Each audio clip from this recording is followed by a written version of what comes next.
For those unfamiliar, when you say that something is the bane of your existence, you generally mean that it is something that causes you a great deal of misery. But what exactly is Bane?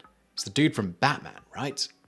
But what exactly is a bane? The word isn't used by itself much anymore. You'll almost exclusively hear it in this expression, and Batman. It turns out the word bane comes from the Old English word bana, which means murderer. Other related words include the Old English benn, which means wound, and the Gothic banja, which means stroke or wound, and the Avestan banta, which means ill. As you can imagine, back in 800 AD, when the word was recorded in the Old English Chronicles, this was a word reserved for much more deadly threats. As the years went on, Bane started to refer to things that weren't actual human murderers, but simply things that caused death, like an illness. By the 14th century, the word became more specialized and was applied to poisons. That's where you get plant names like wolfsbane and henbane, and poison like ratsbane. Wolfsbane and henbane are both plants which are poisonous to those animals and usually also to humans. However, by the end of the 16th century, the word and phrase came to mean what we know it as today, an annoyance that is frustrating at the time, but ultimately bearable and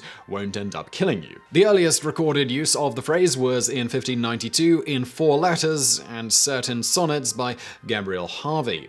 He that like a Lacedaemonian or Remain accounteth infamy worse than death would be loath to improve his courage or to employ his patience in digesting the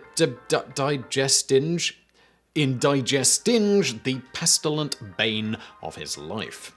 Interestingly, Merriam-Webster claims that it was once also acceptable to use bane as a verb, so baning someone meant to kill, especially with poison, while a person who had been baned had been killed with poison. The verb is now obsolete, and much like the noun bane on its own, you probably won't hear it a lot in common conversation. Moving on, speaking of criminal activity, in cahoots. But what exactly is a cahoot that you can be in? Meaning alternately companions, confederates, partners, and or conspirators. In cahoots is a phrase used to describe a situation where people are working together, often on an illegal, immoral, secret, and or unethical scheme. As for the word cahoot itself, it is defined as a partnership or league.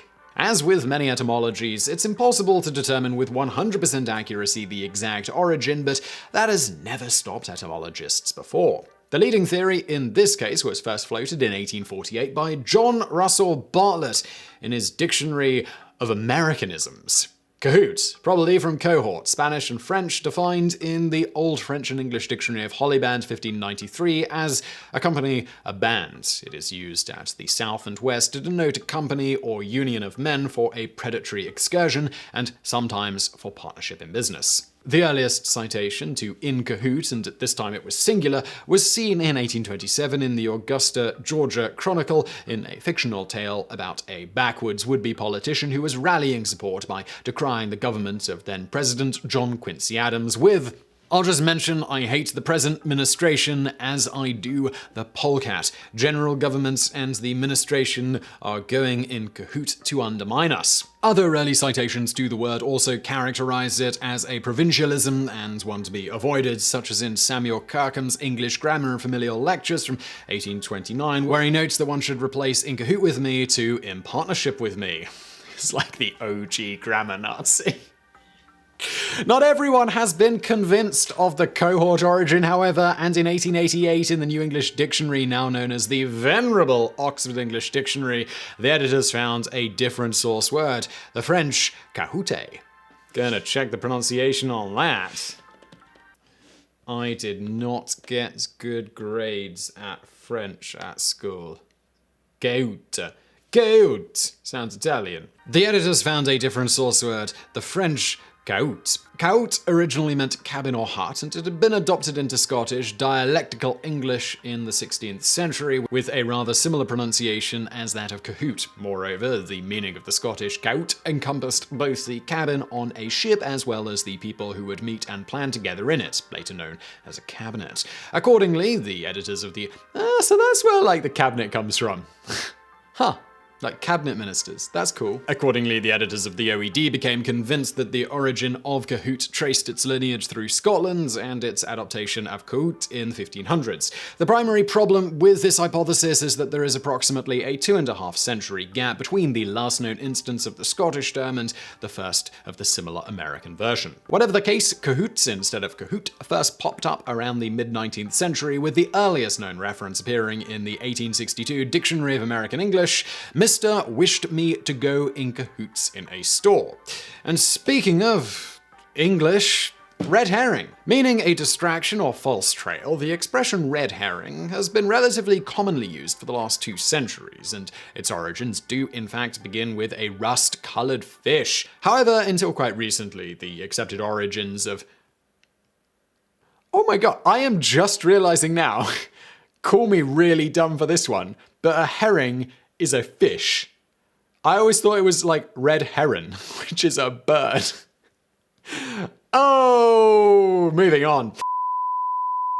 However, until quite recently, the accepted origins of red herring were themselves a false trail. The literal sense of a red herring dates to at least 1250 AD, when Walter of Bibbersworth wrote in the treatise, "He ytept no fish but herring red," written like that. A product of the process used to preserve the fish into a kipper, the herring is cured in salt brine and then smoked for up to 10 days. If enough brine is used, the fish turns a red coppery color with a rather strong smell. Capable of being stored for long periods of time, the dried kipper was inedible until after it was first soaked in water to remove the salts, and then it could be warmed up and eaten. A staple in English society, particularly among the poor, there would have been a fair amount of tough dried red herring hanging about, and given that they had a strong smell, it makes sense that their aroma would attract animals. Accordingly, in 1697, Nicholas Cox described such a use in The Gentleman's Recreation, where a red herring was supposedly dragged along a route to get a young puppy to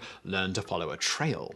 Others expounded upon Cox's idea and said that later in the training, while following a fox or a badger, a red herring would be dragged perpendicular across the animal's paths to confuse the dog at first, but ultimately lead to a dog that could stick to an original scent as opposed to a compelling intervening scent. This explanation was, for many years, accepted as the origin of using red herring to mean false trail. But as previously noted, this explanation is actually a red herring, as Cox's initial description was based on a mistranslation of a book on horse training by Gerland Langbane, also published in 1697. In the book, Langbane recommended using a dead cat or fox for dogs to track and horses to, in turn, be trained to follow, with the red herring used to draw the dogs if a cat or fox was not available. In this case, there was no deception happening, as would later be stated to support the notion that this is where the expression came from, and it wasn't the dogs being trained, as Cox would himself state. The red herring was only revealed recently in a pair of articles published in Comments on Etymology in 2008,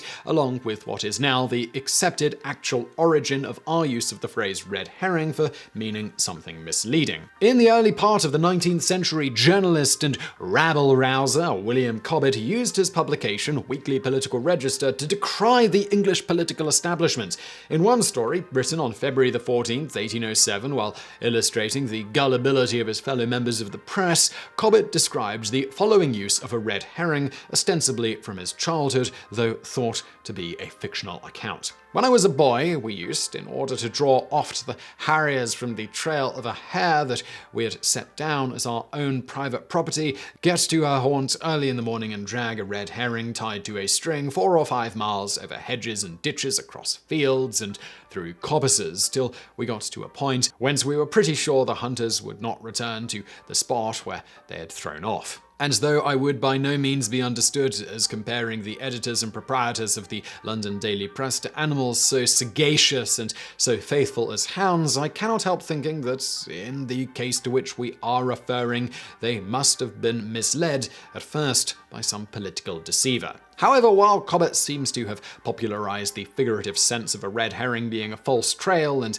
this indeed is the accepted origin according to the Oxford English Dictionary, he does not actually appear to be the originator of the idea. There is one earlier reference to this figurative sense which at least our edition of the OED seems to ignore. This was spoken during a parliamentary session on March the 20th, 1782, later published in the 1786 Beauties of the British Senate. It reads, "Though I have not the honour of being one of those sagacious country gentlemen who have so long vociferated for the American war, who have so long run on the red herring scent of American taxation before they found out there was no game on foot, they who, like their prototype Don Quixote, have mistaken the barber's basin for a golden helmet." Despite this early instance, the expression didn't ultimately become part of the common vernacular until after Cobbett reprinted an extended repetition of it in 1833, and then his son included it in the commentary of a later edition of William Cobbett's Rural Rides in 1853. Finally today, have you ever wondered why it's called a piggyback when you carry someone on your back? I haven't. But, well, I guess we'll find out. Back in the 16th century, goods were transported in packs that people carried on theirs or animals' backs. The term used to describe this was pick-pack, because you would pick up a pack in order to carry it on your back. Way! It seems logical enough so far, but how does the omnivorous domesticated hoofed mammal with sparse, bristly hair and a flat snout for rooting in the soil fit in here? And that is a very detailed description of a pig. Pick-pack eventually became pick-a-pack, which still makes sense. Pick a pack and carry it on your back. Eventually, because an individual was picking a pack to carry on his or her back, the term pick-a-pack became pick-a-back. I'm good at this. Turns out, though, that the insertion of the A caused a problem and ultimately paved the way for the original phrase pick-pack to become piggyback. How? Well, that's due to the pronunciation of the term as a whole, pick-a-pack, and that often sounded like picky-back, which sounded like picky-back. Of course, picky-back made no sense whatsoever to those who didn't understand the progression of the phrase, which was pretty much everyone by the 18th and 19th centuries. But not you now. This ultimately gave rise to the term piggyback around this time for people carrying a pack on their back, and by the 1930s the definition further progressed to describe riding on someone's back and shoulders. And that is the end today. I do hope you found all of those interesting. If you did, smash that like button below and do not forget to subscribe. We got brand new videos every single day. Smash that like button, subscribe, and I'll see you next time.